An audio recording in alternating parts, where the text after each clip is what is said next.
दक्षिण अमेरिकी देश वेनेजुएला इस समय एक भीषण प्राकृतिक आपदा से जूझ रहा है। देश में आए दो शक्तिशाली भूकंपों ने भारी तबाही मचा दी है।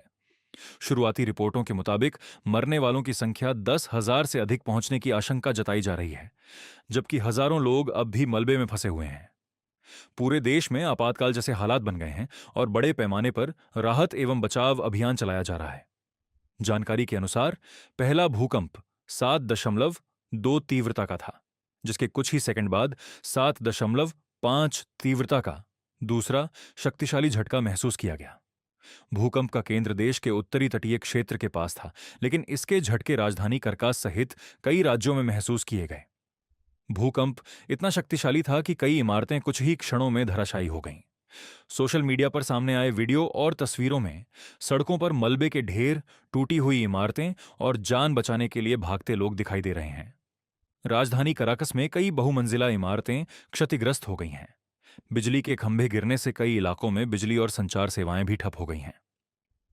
अमेरिकी भूवैज्ञानिक सर्वेक्षण यानी यूएसजीएस ने चेतावनी दी है कि इस आपदा में मौतों का आंकड़ा 10,000 से लेकर 1 लाख तक पहुंच सकता है। हालांकि अभी तक आधिकारिक तौर पर मृतकों की संख्या की पुष्टि नहीं हुई है, क्योंकि कई इलाकों में बचाव दल अभी तक पूरी तरह नहीं पहुंच पाए हैं। वेनेजुएला की अंतरिम राष्ट्रपति डेल्सी रोड्रिगेज ने देश में आपातकाल की घोषणा कर दी है। सरकार ने सभी अस्पतालों को अलर्ट पर रहने के निर्देश दिए हैं और स्वास्थ्य कर्मियों को तत्काल ड्यूटी पर लौटने के लिए कहा गया है। कई स्कूलों और सरकारी संस्थानों को अगले आदेश तक बंद कर दिया गया है। राहत और बचाव कार्य युद्ध स्तर पर जारी है। सेना, पुलिस, दमकल विभाग और स्थानीय स्वयंसेवकों की टीमें मलबे में दबे लोगों को निकालने में जुटी हुई हैं। कई जगहों पर भारी मशीनों की मदद से मलबा हटाया जा रहा है। बचाव दल ने दर्जनों लोगों को सुरक्षित बाहर निकाला है, लेकिन अभी भी हजारों लोगों के लापता होने की आशंका बनी हुई है।